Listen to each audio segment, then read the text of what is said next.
Arrancamos nuestro programa de Magasa, la llave de tu ahorro e inversión. ¿Listos? ¡Ya!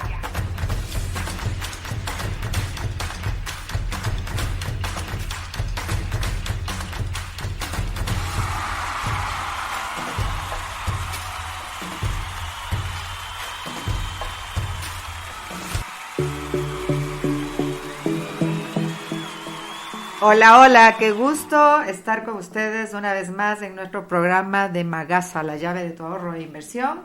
Como siempre, les saluda María Gabriela Sáenz y estamos aquí con el último programa del 2022. Muy nostálgico, pero definitivamente un éxito. Hemos tenido un año espectacular gracias a todos sus mensajes de Facebook, Instagram y LinkedIn, que como siempre enriquecen nuestro trabajo y nos permiten seguir avanzando con este proyecto tan hermoso como ha sido hacer este podcast con enseñanzas nuevas que también nos han enseñado, valga la redundancia, a nosotros muchísimo, muchísimo. Así que bueno, con este último programa queríamos terminar este año dándoles una idea interesante aliada a lo que hemos venido trabajando en las últimas 2 semanas sobre el tema del mercado de valores y por qué no tener aquí un invitado especial que nos va a poder ayudar a entender cómo fue la evolución de este mercado, cómo ha ido evolucionando en los últimos años y qué se puede esperar también tanto del mercado como también de los usuarios, de nosotros los que podemos ser beneficiarios de todo esto. Así que bueno, nuestro invitado de hoy, el señor Washington Toasa, que nada más ni nada menos es el presidente ejecutivo de Merchant Valores, Casa de Valores S.A. en Quito, Ecuador.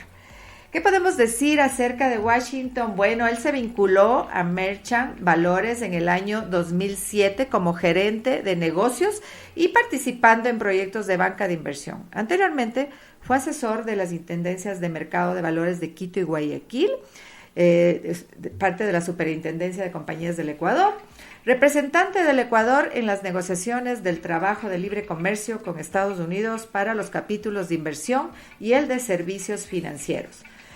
Esto como parte de un interesante currículo, pero también debo decir que ha estado vinculado en el tema de estructuraciones de fondos de inversión colectivo, ha sido miembro del Comité de Inversiones del Fondo Colectivo Fondo País de Ecuador y, en fin, como asesor general del mercado de valores, también ha tenido muchísima participación. Así que, sin más, quiero darle la bienvenida a Washington, que es un placer tenerte aquí en nuestro programa y espero, bueno, contar contigo en los futuros programas también, que sigamos avanzando en este tema. Así que, bienvenido. Hola María Gabriela, mucho gusto, buenos días, buenas tardes, buenas noches, no sé a qué hora nos están escuchando. A diferentes horas, así que está muy bien. Sí, es un gusto para mí, una gran oportunidad de poder compartir esto que me apasiona desde las aulas universitarias, así es que encantadísimo. Tú dirás, ¿por dónde va la conversación? Bueno, sí, encantadísima de hacerte la primera consulta respecto a cómo evoluciona y cómo esperas que evolucione el mercado de valores en esta región, en nuestro país. ¿Cuál ha sido tu experiencia y qué tú crees que va a venir en futuro, ¿no? Porque yo creo que hoy hay muchísimo apetito, sobre todo las nuevas generaciones, respecto a estos temas que definitivamente, como tú dices, apasionan, a ti te apasionan desde las aulas universitarias y bueno, nosotros que estamos también vinculados de forma indirecta como asesores financieros, también es un sector muy, muy apreciado. Así que nos gustaría conocer un poquito de la historia, un poquito de lo que tú has hecho en todos estos años y nos puedas compartir. Claro, desde luego. A ver, ¿cuál es lo que más me ha impactado en estos años en el mercado de valores? Es la capacidad que tiene este mercado, los mecanismos que tiene este mercado para generar desarrollo económico a los países. Y es que, sí, es verdad, nosotros tal vez en el Ecuador pensamos que cuando nos hablan de sistema financiero, nos dicen, nos hablan de sistema financiero y lo que viene a nuestra cabeza es bancos, financieras, cooperativas, tarjetas de crédito. Y es como si hubiésemos vivido la vida mirando con un solo ojo. Y eso es incompleto, porque el sistema financiero tiene otra parte que es la complementaria, que es el mercado de valores. Y es esta parte complementaria, el mercado de valores, el que ha generado a lo largo de la historia de la humanidad desarrollo para las sociedades. Por ejemplo, me voy a ir un poquito atrás en la historia. No sé, tal vez los que tengan mayor edad recordarán series como La Familia Ingalls, sí. ¿verdad? Entonces, recuerdo. para que vean, mira eso. Pues lo interesante de esto es que esas expediciones familiares que se armaban hacia el oeste norteamericano en busca de oro, eran financiadas en la Bolsa de Valores de Nueva York. Fíjate tú. Entonces, dicen los libros que a la sombra de un árbol de mango se vendían las acciones de estas empresas familiares que se constituían, que iban al oeste, encontraban oro, recuperaban el dinero y pagaban a los inversionistas que les proveyeron de los recursos para hacer el viaje. Es más, los viajes de conquista a América fueron financiados en Europa, en la bolsa de Amberes, en Bélgica. Los corsarios que venían acá a saquear, digamos, los tesoros americanos, pues eran financiados en bolsa de valores. Y así podemos citar la independencia de los países americanos, incluida el Ecuador, fue financiada en la bolsa de Londres. Como ustedes recordarán, Simón Bolívar era un tipo educado, conocedor, era un hombre de mundo, y él conocía de estos mecanismos y viajó a Europa antes de iniciar la revolución y se financió a través de la emisión de bonos. Estos bonos fueron pagados por los países y si ustedes son acuciosos y pueden hurgar en la historia, van a ver que cuando ya fuimos independientes y la Gran Colombia se separó, pues se reunieron los países para ver qué parte de la deuda asumía cada país.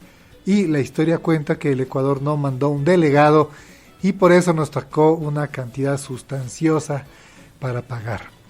Pero bueno, esa es la historia. Entonces, lo que quiero decir es que el mercado de valores está primero desde hace mucho tiempo en las sociedades y que tiene un potencial enorme para lograr desarrollo. Fíjense ustedes, logró independencia, logró que se hagan expediciones, etcétera, etcétera, etcétera. Entonces, el poder del mercado de valores es enorme.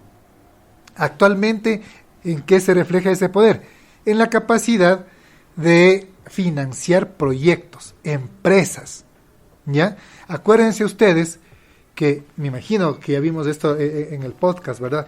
El mercado de valores lo que hace es unir a los que necesitan dinero con los que tienen, en cambio, la necesidad de ahorrar, con los que tienen un excedente para ahorrar, para invertir.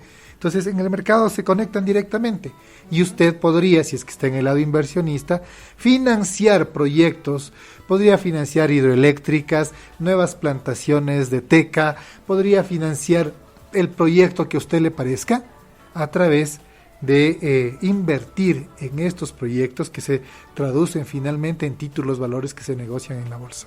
Qué increíble historia, porque realmente en poco nos has traducido y nos has resumido todo lo que ha vivido el mundo a través de este valioso sector que obviamente es más privado.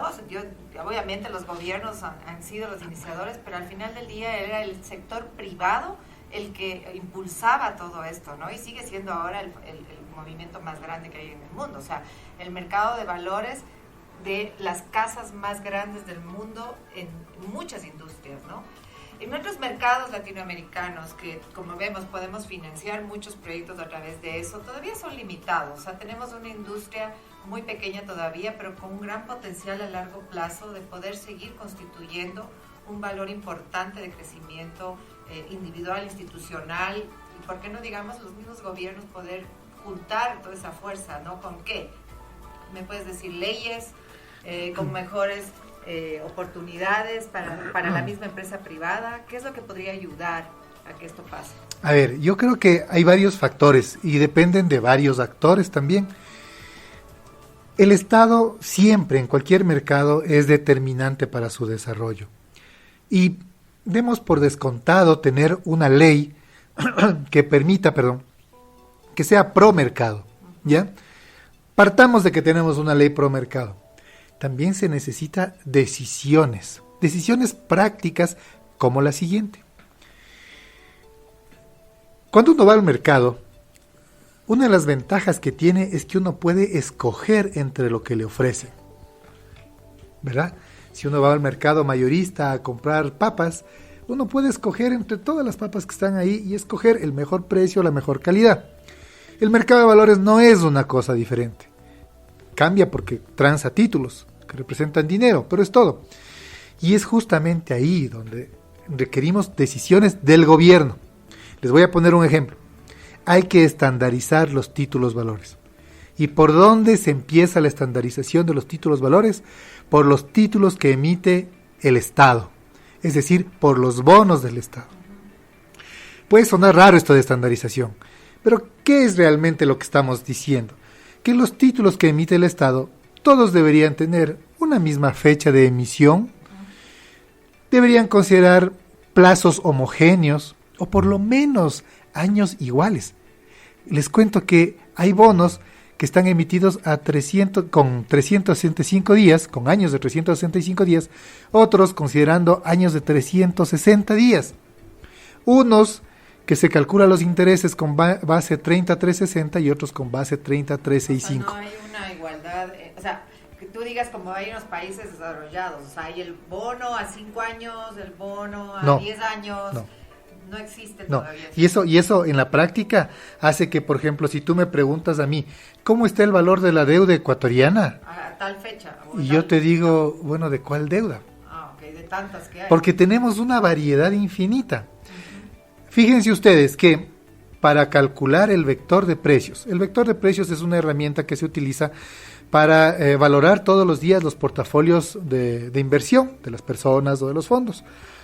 Y para calcular el vector de precios y asignar el precio a los bonos del Estado, hace un par de semanas teníamos 614 tipos de bonos considerados. Wow, es una locura. Entonces no son 3 ni 4, son 614. Y todos tienes que valorizar diferente, porque todos tienen una diferente fecha de vencimiento, de emisión, de vencimiento, un tema de cálculo de intereses, unos montos que no son iguales. Y es complicado al sacar el promedio. Claro, si tienes que hacer unas matemáticas para eliminar distorsiones y todo el tema. Y no es solo eso, fíjate que el Ecuador tiene bonos que son negociables totalmente, bonos que te impiden titularizarlos, bonos que no puedes negociarlos, y así. Entonces te vas llenando de una serie de bonos y al final... categorías y de todo. Entonces, retomemos el tema. Estandarizar, eso no necesitas una ley. Necesitas una decisión, que el Ministerio de Finanzas diga, se emiten el 1 de enero y el 30 de junio, o el 1 de julio, punto. Y la forma en que puede pagar, y listo. Cupones, y puedes moverte con eso, pero estandarizadamente. Entonces, ahí tú puedes comparar, ¿qué me conviene comprar este o esto otro? Se vuelve más fácil. Si tú quieres que un inversionista extranjero invierta en deuda interna, ahorita estamos hablando de deuda interna, también sería mucho más fácil que un inversionista. Exactamente, porque el reto que tú le ofreces, ¿qué es lo que hace un inversionista internacional? Coge su calculadora financiera, pone la función bono y resulta que en el Ecuador esa función no es aplicable, porque no es estandarizado. Fíjense ustedes, traten ustedes de tomar, si disponen de una calculadora financiera, la función bono y traten de aplicarla a ver si les resulta. No es posible. Entonces, fíjate, ahí tenemos algo que puede hacer el Estado. Fácil, no necesita ir al Congreso, no necesita cabildear con nadie, hay que tomar una decisión. ¿Qué más es importante? El tema de la educación puede ser reiterativo, trillado, cansón, sí, todos sabemos que la educación, y sin la educación los pueblos no son... Sí, pero es que es vital. Mira, yo recuerdo hace mucho que yo miré uno de estos cartoons de los Looney Tunes. Era de 1956.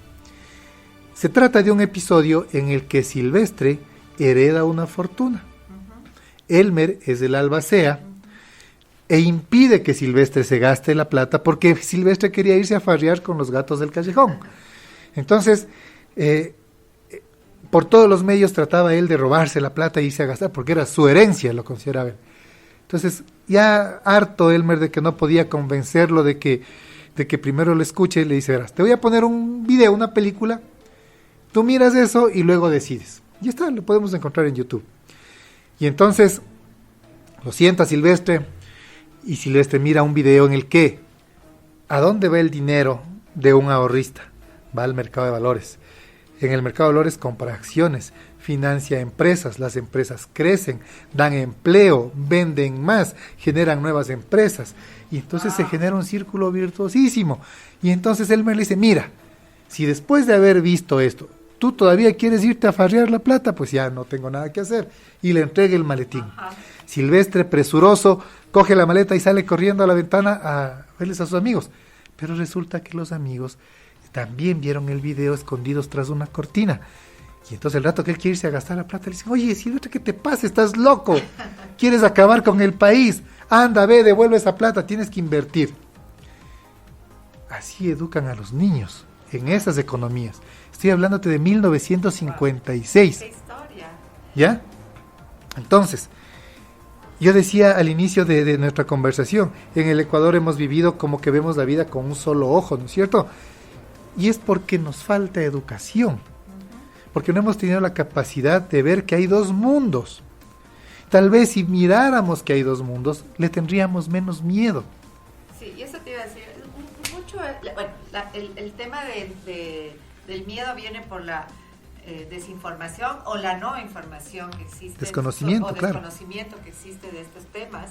Y es lo que nos pone en el tema, ¿lo hago o no lo hago? Lo hago, entonces voy a lo seguro, a lo que conozco típicamente. No estamos atacando al mercado de la banca comercial. No, somos complementarios. Es un complemento, justamente porque el que puede hacer esto tiene que arrancar a través de una cuenta. Imagínate, en muchos países, para que tú puedas ser un cuentaviente de un mercado de valores, tienes que tener una reputación en la banca o tener una cuenta en un banco, o sea, tener actividad. Entonces, justamente tiene esto, pero el desconocimiento que hay del mercado es lo que lleva a esto, a que la gente tenga miedo y por miedo nos aprovecha, que yo creo que es una falta de aprovechar estas oportunidades grandiosas que nos da el mercado de valores, sobre todo pensando en el largo plazo, porque muchas veces yo me he topado con gente que le digo, ok, ¿cuánto tiempo tienes tu cuenta en el banco tal?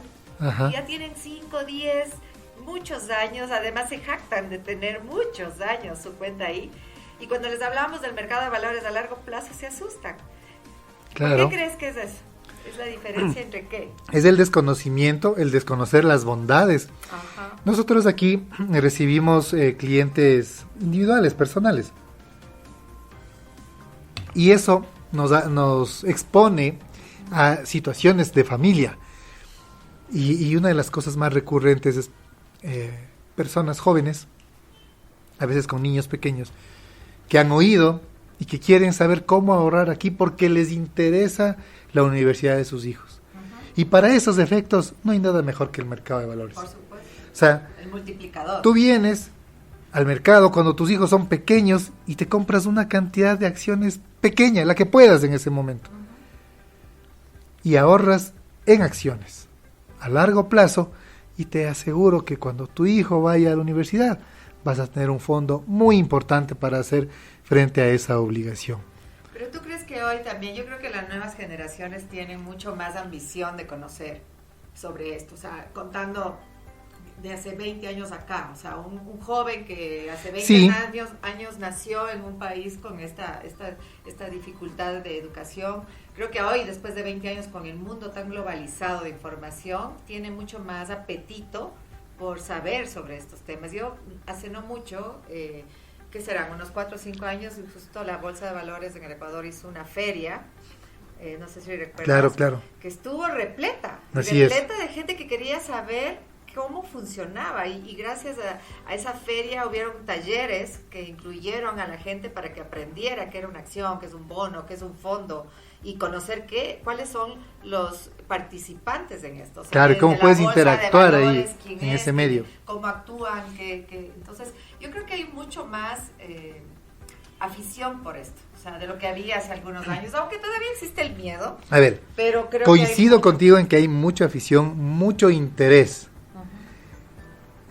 veo por ahí este síndrome que tienen los jóvenes de actualmente de la inmediatez de todo. Ah, bueno, también. Entonces, esa es la parte que veo que como que les frena. Y por eso es que aparece el auge de invertir en criptomonedas, por ejemplo, o el Forex, en divisas. Entonces, claro, sí aparece el interés por este tipo de mercados, pero también está esta necesidad de urgencia, este sentido de urgencia que tienen los jóvenes actualmente, que en mi opinión les imposibilita todavía tener una madurez de inversionista a largo plazo, estratégico. Se necesita que sean más estratégicos antes que especuladores. Justo eso una de mis preguntas era esa, ¿por qué? Bueno, ¿en qué diferenciamos de eso? O sea, porque ahora, claro, ahí está estos inversiones en plataformas que tú compras en el mismo día, vendes, haces efectivo tus ganancias y obviamente es lo que tú estás hablando ahora, esa temprana gana de generar ganancias. También con una apuesta bastante complicada, o sea, porque también hemos visto mucha gente perdiendo mucho dinero, ¿no? Seguramente, y yo creo que en la mayoría de los casos a largo plazo no pasa. O sea, lo que tú decías, si yo compro cuando mi hijo está pequeñito unas acciones, por más poquitas que las tenga, y las dejo a madurar a largo plazo, tengo una reacción positiva casi en el 100%. Lo que no pasa en el corto plazo. Puede ser que un día sí, un día no, pero esa es la gran diferencia que hay. A ver, es perfecta la diferenciación que tú has hecho y quisiera darle un enfoque algo más profundo. Cuando hablamos de el padre de familia que compra acciones para educar a su hijo a largo plazo, el criterio que debe primar en ese inversionista es buen negocio que estoy comprando, el negocio es bueno por sí, ¿ya? Si es que el negocio es bueno, compro, porque a largo plazo me va a redituar. ¿Ya? Entonces, la pregunta para invertir a largo plazo es ¿qué compro? Ajá. ¿Ya? Mientras que cuando me ubico en el plano especulativo de corto plazo, la pregunta es ¿cuándo compro y cuándo vendo?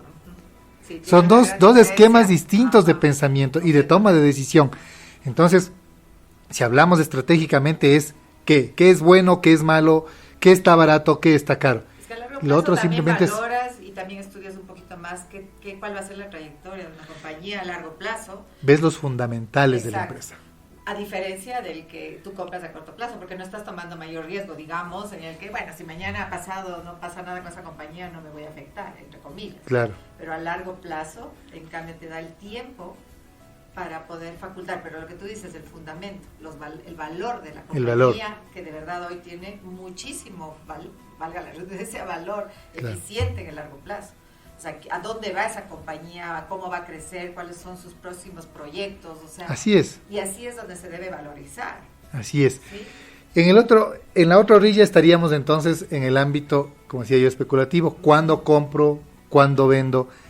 Y generalmente uno puede hacer muy buenas ganancias en estos mercados de especulación. ¿Ya? Uno puede hacer buenas ganancias. Pero es un mercado en el que uno tiene que tener las antenas siempre bien puestas. Si uno va a invertir a corto plazo, uno tiene que estar muy ávido de saber cuándo entrar, cuándo salir. Mientras que en el otro extremo, si cae la bolsa un día, un año, un mes, no me preocupo porque mi visión está en el largo plazo. Acá no, porque acá puedo quebrar en el corto plazo si no estoy atento a reaccionar. Exactamente. Lo que me lleva a dejar un subrayado ahí, que no nos olvidemos nunca que de la mano de una alta rentabilidad siempre está la invitación a un alto riesgo. En finanzas no existe bueno, bonito y barato. Exacto. Entonces, ¿gano bastante? ¿Tengo la posibilidad de ganar bastante? Sí. También hay la posibilidad de perder bastante. O todo. O sea, claro. El riesgo es alto. Gano alto, hay riesgo alto. Ese es un poco el tema.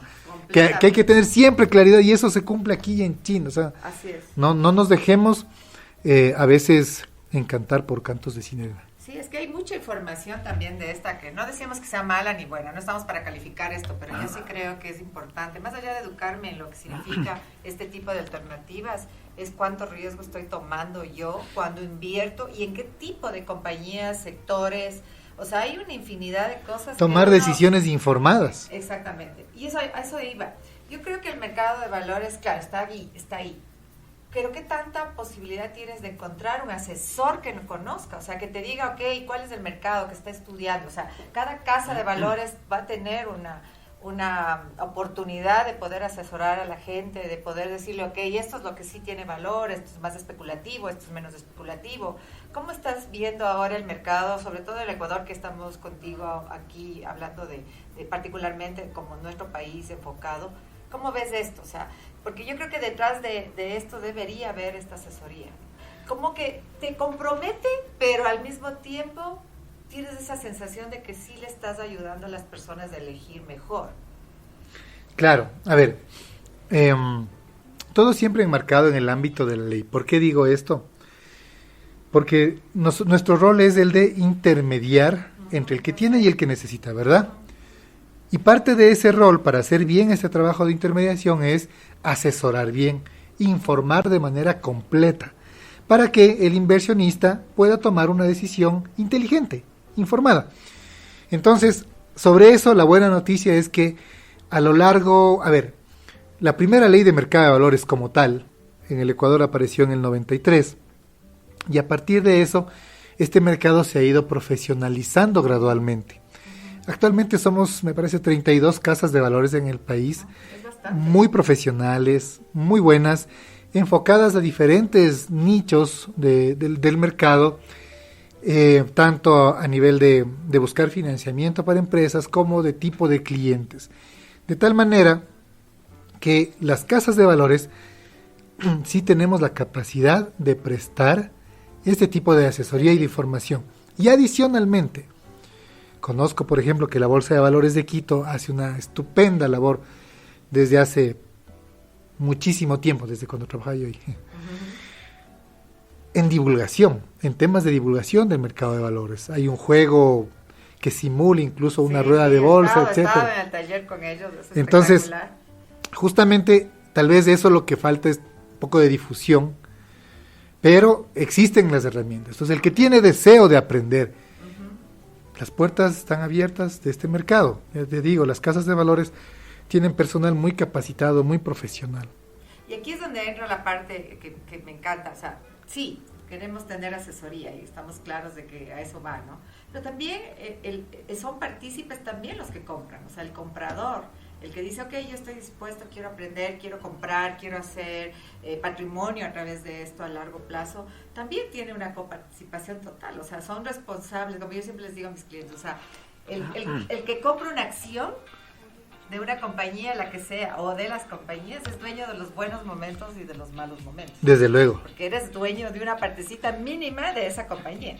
Entonces, hay que asumir esa responsabilidad. No solo es la responsabilidad de quienes estamos detrás de bastidores sugiriendo qué hacer, porque yo soy parte de ese mundo, sino que también el que el cliente entienda qué está haciendo. O sea, que el partícipe, qué está comprando, a dónde podría llegar su inversión dependiendo de muchos factores.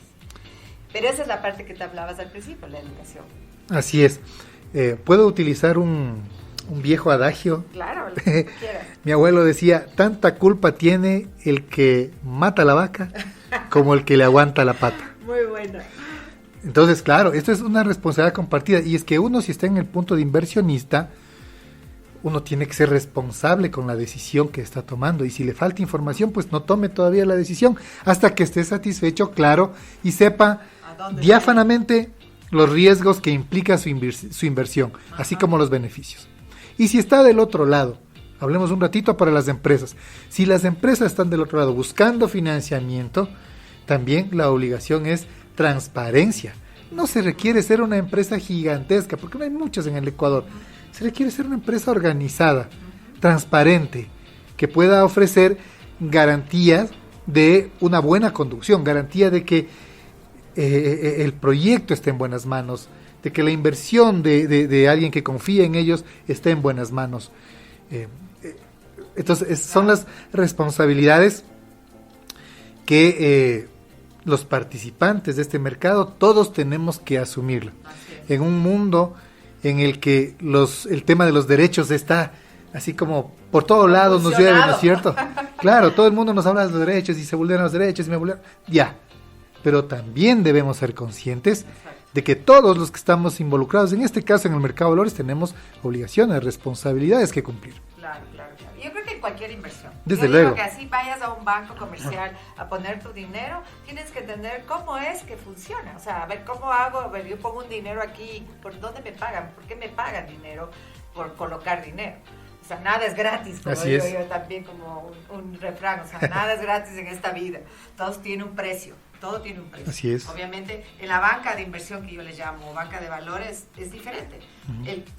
El valor-beneficio, el mayor beneficio se lleva el dueño de las participaciones o de las acciones, y normalmente las casas de valor o los asesores nos llevamos una pequeña participación. Así es, una comisión. Porque así es justo, ¿no? Uh-huh. Estamos todos participando, pero la ventaja aquí increíble es que el que compra acciones genera la mayor ganancia, se lleva la mayor participación. Así que, como parte final, me encantaría que nos sugieras, o sea, alrededor de este mercado tan bonito que es el mercado de valores, ¿qué consideras que está en auge, en crecimiento, sobre todo en nuestros países de la región?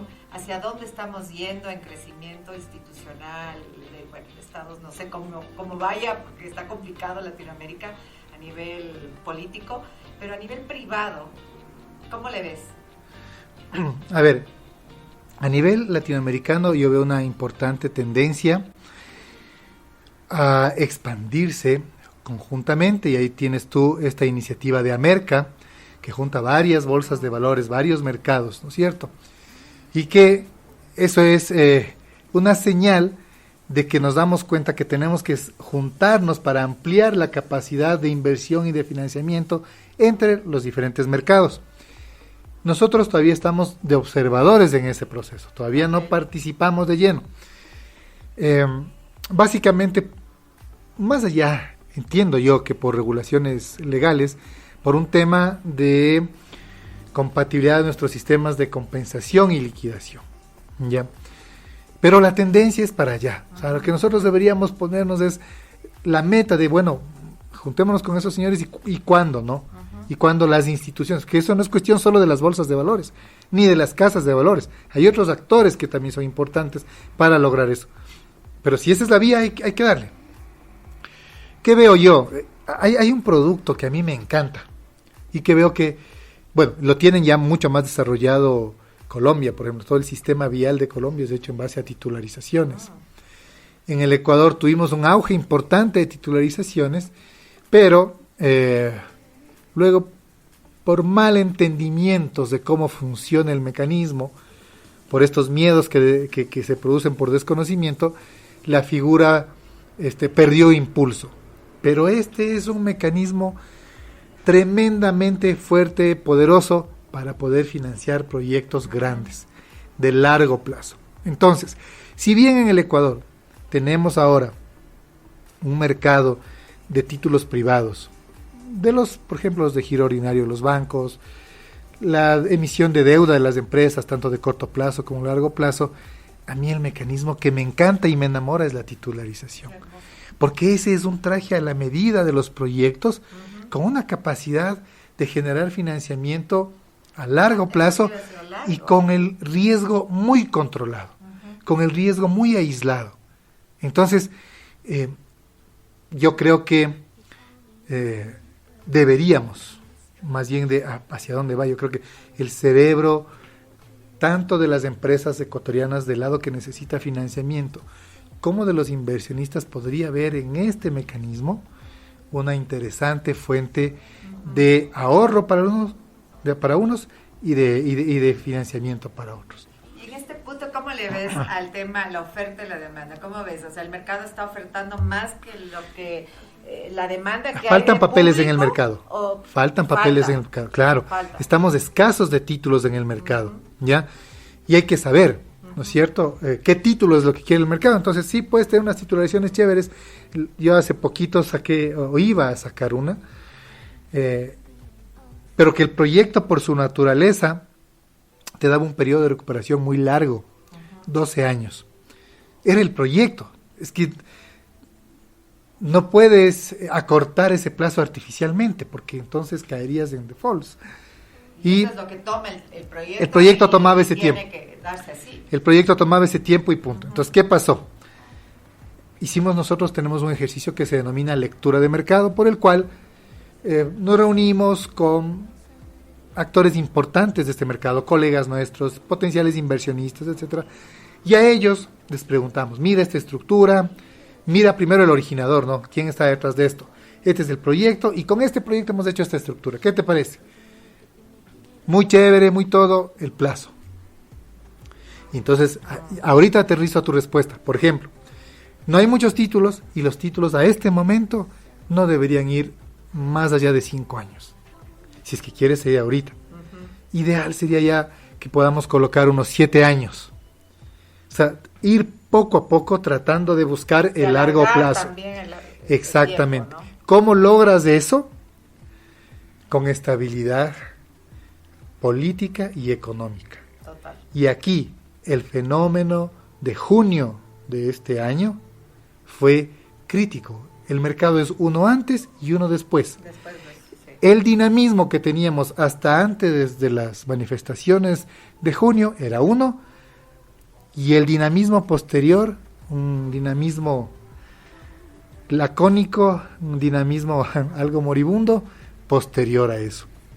Y eso se refleja, como yo les decía hace un rato, cuando hablamos del ejemplo del cartoon, eso es empleo, eso es ventas, o sea, tiene una serie de consecuencias. Cuando pasa eso, no es que el mercado de valores está decaído y punto, no, es que hay un montón de proyectos que se dejaron de hacer. Claro. Yo te cuento que tenía unos clientes con los que ya íbamos a cerrar los negocios, los tratos, las emisiones en el mercado, y cuando sobrevino esto, la respuesta fue, hablemos luego de 3 meses, a ver en qué quedan los actores del conflicto, claro, es que para volver a conversar. Fíjate que fue, hablemos en 3 meses para volver a conversar. No fue siquiera hablemos de 3 meses para hacerlo. Y muchos de esos siguen todavía postergados. Entonces, sí es importantísimo estar el entorno para este tipo de mercado, sobre todo. Muy sensible. Es muy sensible. Necesitamos tener certidumbres para poder crecer. Claro que sí. Qué magnífico tema. O sea, de verdad, yo sé que nuestros amigos que están siempre escuchando nos quieren saber más, y me encantaría que nos des la oportunidad de seguir tratando estos temas. Ahí quedan sobre la mesa algunos temas como los fondos de inversión que están obviamente tratando de empezar en nuestro país. Ya tenemos algunos actores trabajando fuertemente, que justamente va a impulsar a que haya mucho más de esto combinado, porque esa es una parte interesante, el no poner todo en una sola canasta y combinar las posibilidades de inversión en el mercado de valores, que eso es lo que hace mucho más fuerte y menos riesgoso, digamos, la colocación. Así que eso me encantaría que algún rato lo podamos conversar. A las órdenes, con todo gusto. Tienes experiencia también en eso, pero para no alargar el programa de hoy, me encantaría dejar en una segunda opción que tú nos acompañes en este programa de podcast, que además lo vamos a subir a Spotify, así que lo pueden repetir y volver a hacernos consultas, que basado en esas consultas ustedes van a poder tener más programas para poder conseguir más opciones de inversión, sobre todo en el mediano y largo plazo que tanto nos gusta. Así que gracias, Washington, por pues a la orden, un gusto. Este tiempo que nos has dado, muy grato tenerte, y yo sé que hay mucho que decir, pero bueno, aquí nos quedamos. Muy amable por tu tiempo hoy. Gracias.